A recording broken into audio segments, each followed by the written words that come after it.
Don't forget to like the video, share your thoughts in the comments, and subscribe to stay updated with our latest stories. It's funny, isn't it, how life can just tick along, one day blending into the next, and you think, well, this is it. This is what I've built. And it's good, it really is. My husband, Mark, he's a good man. Solid. We've been married 27 years. Our son, Michael, is grown and flown, making his own way in the world, which is all you can hope for as a parent, right? We have a comfortable home, a little garden I potter in, and our routines. Tuesday is pasta night. Friday is fish. Saturday, if Mark's not too tired from his week as a senior project manager, we might go out for a quiet dinner or have friends over. It's a life. A perfectly fine life. My name is Eleanor, though most folks who know me well call me Ellie. And if I'm being honest, somewhere in those perfectly fine years, Ellie, the one with a sketchbook always in her bag and a head full of colors, kind of faded into the background. She didn't vanish entirely, mind you. She'd peek out when I was arranging flowers, or when I'd find myself staring a little too long at the way the sunlight hit the dust motes dancing in the living room. But mostly she was dormant, packed away with the old art supplies in the attic, I suppose. Mark's boss, Arthur Harrison, was always a bit of an enigma. A name more than a person for the longest time. Mark respected him immensely, of course. Mr. Harrison wants this. Mr. Harrison approved that. He was the distant, powerful figure at the helm of the engineering firm where Mark had dedicated the best part of his career. The few times I'd met him at company functions, he was polite, impeccably dressed, with a handshake that was firm but brief, and eyes that seemed to assess everything without giving much away. Not unkind, just reserved. Intimidating, if I'm truly honest. The kind of man who makes you suddenly very aware of whether you've got a stray thread on your jacket. So when the invitation arrived for the annual Harrison Corp Summer Gala, this time at Mr. Harrison's private estate, I had my usual little sigh. Another evening of polite smiles, small talk about the weather or Mark's latest project, and trying to look like I belonged. Mark, bless him, was excited. It was a significant event, a chance to network, to be seen. For me, it was another occasion to carefully choose a dress that was appropriate, but not attention-seeking, to make sure my hair was neat, and to be a supportive spouse. The Harrison estate was, as you might imagine, breathtaking. We drove through imposing iron gates, up a long winding drive flanked by ancient oak trees, their leaves forming a dappled canopy overhead. The house itself looked like something out of a magazine, old stone, ivy-covered in places, with mullioned windows glinting in the late afternoon sun. Manicured lawns stretched out on either side, dotted with rose gardens and statues.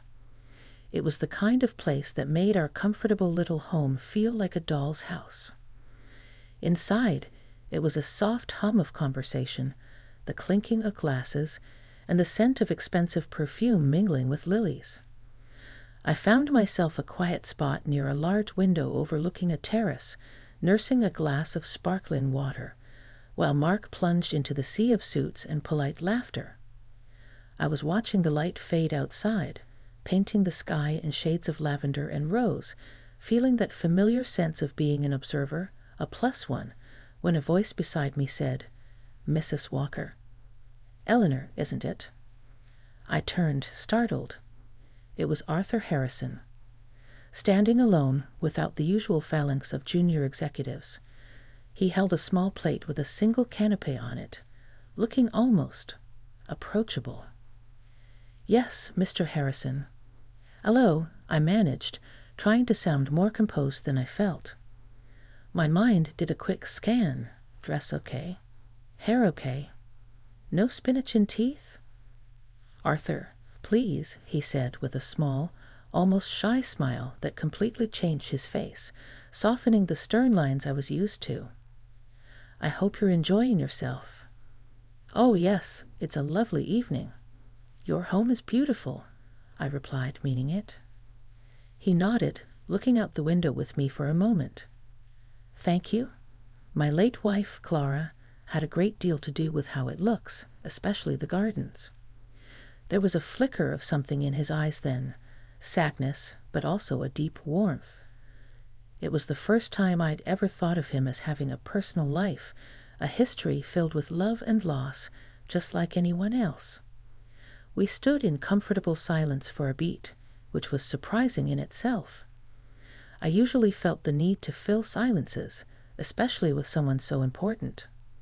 But he seemed content. Then he turned to me, his gaze direct but gentle. "Mark has told me, over the years, that you have a keen eye for beauty, Eleanor. He mentioned once, a long time ago, that you used to paint." I was floored. Mark had said that? I couldn't remember the last time Mark and I had talked about my old passion. It felt like a lifetime ago. My cheeks warmed a little. "Oh, that was many years ago, Arthur. I barely pick up a brush these days." "A pity," he said softly, his eyes holding mine. "Talent like that shouldn't be allowed to gather dust."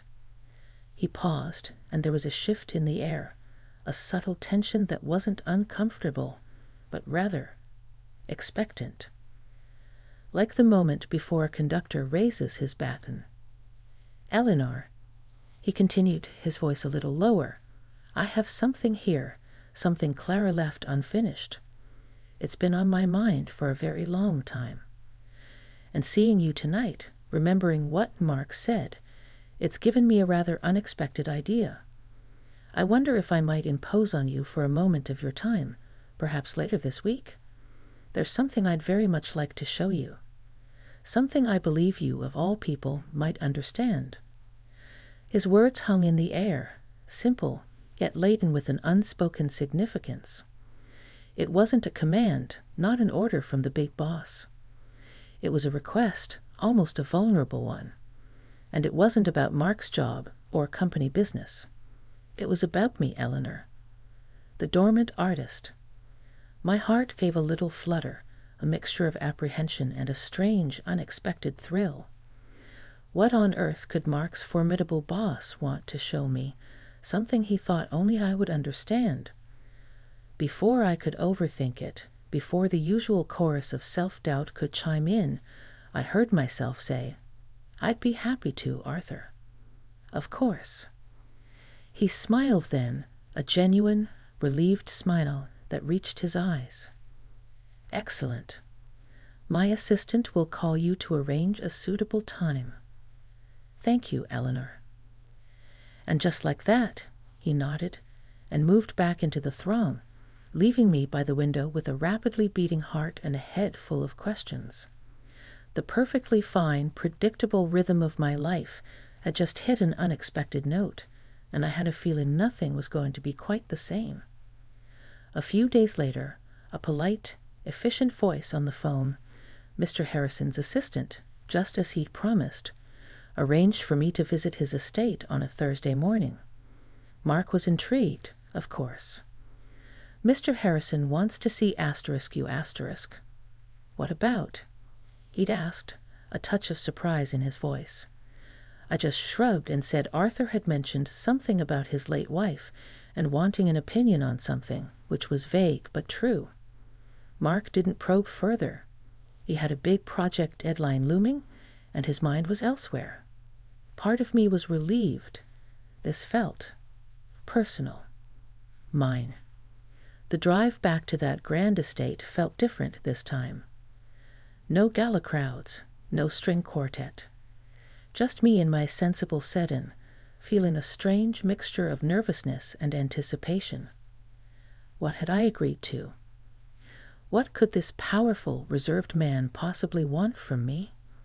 I kept thinking about that phrase, "Something I believe you, of all people, might understand." A housekeeper, A kindly woman with a soft Irish brogue named Mrs. O'Malley greeted me at the door and led me not into the formal reception rooms I'd seen during the party, but through a series of quieter, light-filled corridors I hadn't known existed. Sunlight streamed through tall windows, illuminating paintings that were clearly originals, landscapes mostly, full of atmosphere and subtle color. They were beautiful, and I found myself slowing my pace to look at them more closely. Mrs. Harrison was a gifted artist, Mrs. O'Malley said, noticing my interest. These are some of hers. Clara Harrison. I hadn't known. Or if Mark had ever mentioned it, it hadn't registered. Suddenly, Arthur's words about my own dusty talent made a little more sense. We reached a part of the house that felt different, quieter. Mrs. O'Malley stopped before a simple wooden door at the end of a hallway, a door that looked like it led to a less used wing of the house. "Mr. Harrison is waiting for you in here, dear," she said, her eyes kind. "He asked me to show you directly to the conservatory studio." Conservatory studio? My curiosity ratcheted up another notch. She opened the door, and I stepped through into a short passage that ended in another door, this one with panes of frosted glass. I could hear the faint sound of classical music, something by Debussy, I thought. I took a breath, pushed the door open, and stepped inside. The room, if you could call it that, was a revelation. It was a vast conservatory built onto the side of the house, with a glass roof that soared 2 stories high and walls made almost entirely of glass, looking out onto the most breathtaking walled garden I had ever seen. But it wasn't just a conservatory filled with plants, though there were many trailing ivy, pots of orchids, lemon trees in terracotta urns. It was an artist's studio, a working studio. Canvases of varying sizes were stacked against one wall, some blank, some with faint charcoal sketches. A large easel stood in the center of the room, bathed in the pure, unfiltered light from above. Tables were laden with jars of brushes, palettes smeared with dried paint in a rainbow of colors, tubes of oils and watercolors, stacks of sketchbooks, and curious objects. A bird's nest, a collection of unusually shaped stones, a piece of driftwood. The air smelled faintly of turpentine, damp earth, and something floral from the garden beyond. It was a creative haven, a sacred space, and it looked as though someone had just stepped away from their work for a moment, intending to return shortly. Arthur Harrison was standing by the far glass wall, looking out at the garden. He turned as I entered, that same quiet, almost hesitant smile on his face. "Eleanor, thank you for coming." "Arthur," I breathed, my eyes taking in the wonder of the room. "This place, it's incredible." "This was Clara's sanctuary," he said, his voice soft, tinged with a profound melancholy that tugged at my heart. "She spent most of her days out here, creating, living." He gestured vaguely around the room. "As you can see, it's been untouched since she passed nearly 5 years ago now." I could see that. There was a fine layer of dust on some of the surfaces, a sense of suspended animation. A half-finished painting rested on the easel, a delicate botanical study of a columbine flower, so detailed, so exquisitely rendered, it was as if the bloom itself was there. The colors were vibrant, yet there was an incompleteness to it that was poignant. "She was immensely talented," I said, walking closer to the easel, drawn by the painting. "She was," he agreed, his gaze following mine. "But more than talented, she was alive when she was here. This room, this garden, it was her heart." He walked over to a large wooden plan chest, the kind architects use, and pulled open one of the wide, shallow drawers. Inside, nestled on archival paper, were dozens of botanical illustrations, watercolors so precise and luminous they seemed to glow. Flowers, leaves, seed pods, each one a miniature masterpiece. She was working on a project, Arthur continued, his voice quiet. A book? A collection of illustrations of the plants in her walled garden, accompanied by her notes on them, folklore, medicinal uses, her own observations. She called it The Secret Life of a Garden. He looked up at me then, his eyes searching mine. She was about 2/3 of the way through when she fell ill. She fought so hard, Eleanor. She wanted to finish it. But he didn't need to complete the sentence. The silence in the beautiful, sunlit room spoke volumes. I felt a wave of sympathy for this man who, despite his wealth and power, was clearly still grieving, still holding on to this precious, unfinished legacy. It's a beautiful legacy, I murmured, truly moved. It is, he said. And for 5 years, I haven't known what to do. I couldn't bear to pack it away. I couldn't let anyone disturb it. But it feels wrong to leave it like this, gathering dust. Her work, her passion, deserves to be seen, to be completed if possible. He took a slow breath, and then he looked directly at me, his expression earnest, almost pleading. Eleanor, I know this is an extraordinary thing to ask, and I understand if it's not something you'd even consider. But when Mark mentioned your painting, and then seeing you the other night, I wondered if you might consider taking on Clara's project, to spend time here in her studio with her materials, her notes, to see if you can bring it to completion, or at least organize it, curate it, in a way that honors her. The air left my lungs. Me?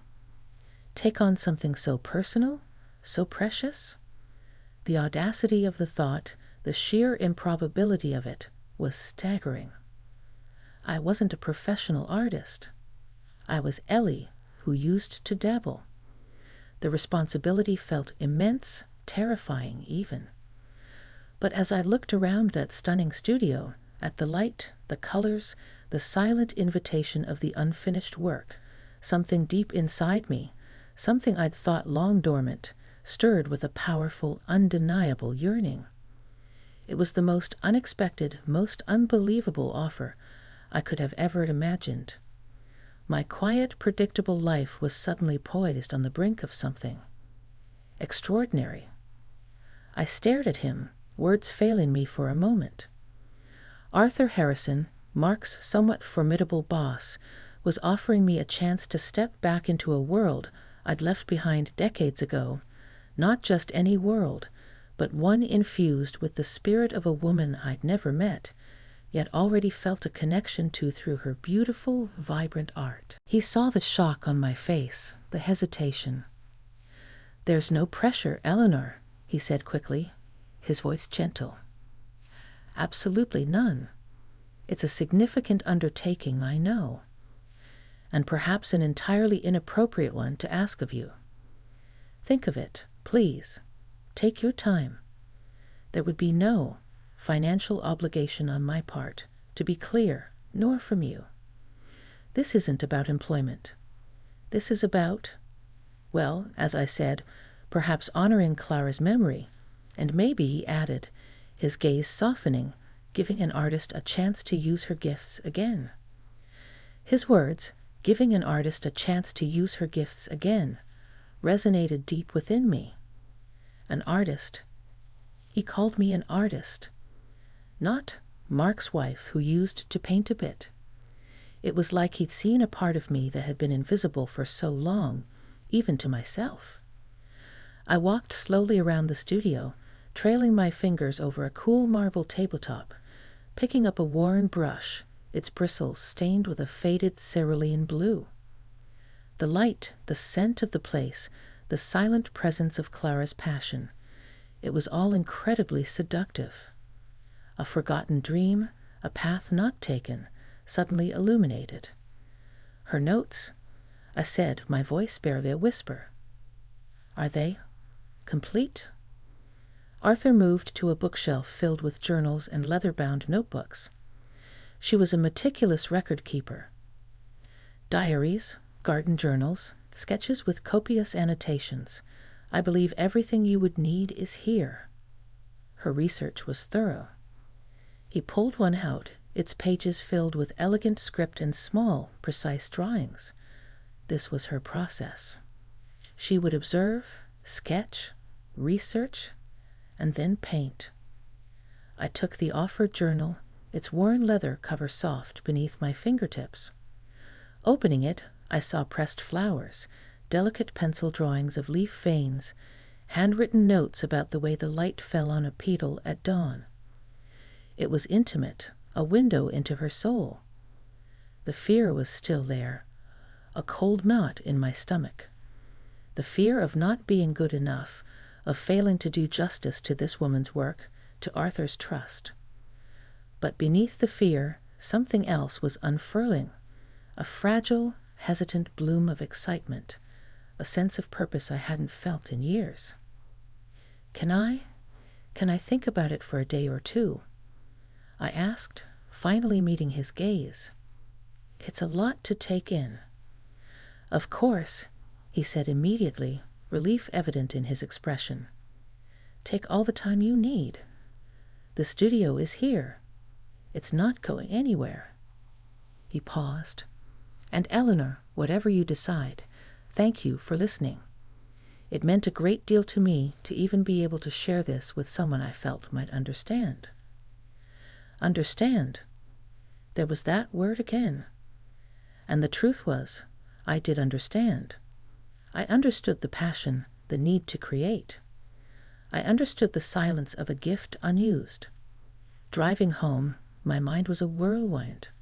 The world outside my car window seemed more vibrant, the colors sharper.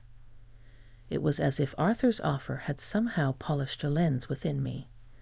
How could I even begin to explain this to Mark? Darling, your boss offered me his dead wife's unfinished art project. It sounded bizarre, even to my own ears. When Mark came home that evening, tired but pleased that his project proposal had been well received, he found me unusually quiet. "Everything okay, Ellie?" he asked, loosening his tie. "How was your visit with Mr. Harrison?" "It was interesting," I said, hedging. "He showed me his late wife's art studio. She was a painter. A very good one." "Oh, right. Clara," Mark said, nodding. "Yeah, I think I remember him mentioning she was artistic. Tragic, what happened to her. So, what did he want your opinion on? The decor?" He chuckled, reaching for the mail on the hall table. My heart sank a little. The decor? He didn't get it. But then, how could he? I hadn't explained. "Something like that," I murmured. I knew I had to tell him properly, but the moment didn't feel right. This wasn't something to be discussed casually between the evening news and dinner preparations. This needed care. It was too important. Too fragile. That night, I lay awake long after Mark's steady breathing filled the room. I kept seeing Clara Harrison's studio, the light, the colors, the unfinished columbine. I thought of Arthur, his quiet grief, his unexpected faith in me. And I thought of myself, Ellie the dormant artist. Could I do it? Did I even want to try, with all the risk of failure, of dredging up old insecurities? But then I imagined saying no. I imagined the studio remaining silent, the dust continuing to gather, Clara's beautiful work unseen, her stories untold. And I imagined myself, years from now, looking back and wondering, what if? What if I had been brave enough? The what if was a powerful motivator. By morning, though the fear hadn't entirely vanished, a quiet resolve had begun to take its place. This wasn't just an offer. It was a lifeline, thrown to a part of me I thought had drowned long ago. It was a chance to create, to connect, to perhaps heal not just Clara's unfinished work, but something unfinished in myself too. I knew, with a certainty that settled deep in my bones, that I couldn't refuse. I just had to figure out how to tell Mark, and how to find the courage to say yes to Arthur, and to myself. The next morning, I waited until Mark had finished his breakfast and was lingering over his second cup of coffee, the weekend papers spread before him. The morning sun streamed into our own kitchen, highlighting the comfortable, familiar space. This was my current sanctuary, and the thought of stepping so decisively out of it, even part-time, into Clara Harrison's world, was daunting. "Mark," I began, my voice a little shaky, about my visit with Arthur Harrison. "There's more to it than I said." He looked up, sensing the seriousness in my tone. "Oh, what is it, love?" I took a deep breath. He didn't just show me Clara's studio. He asked me if I would consider trying to complete a project she was working on when she died, an illustrated book about her garden. Mark stared at me, his coffee cup halfway to his lips. He blinked. "Her project? You? But why you, Ellie? I mean, no offense, but you haven't painted seriously in, well, ages." There it was, the doubt. Not unkind, just practical. Mark was a practical man. "I know," I said softly. "He knows that too. But he remembered you telling him years ago that I used to paint. And he said he thought I might understand what was needed. He showed me her work, Mark. It's breathtaking. And the studio.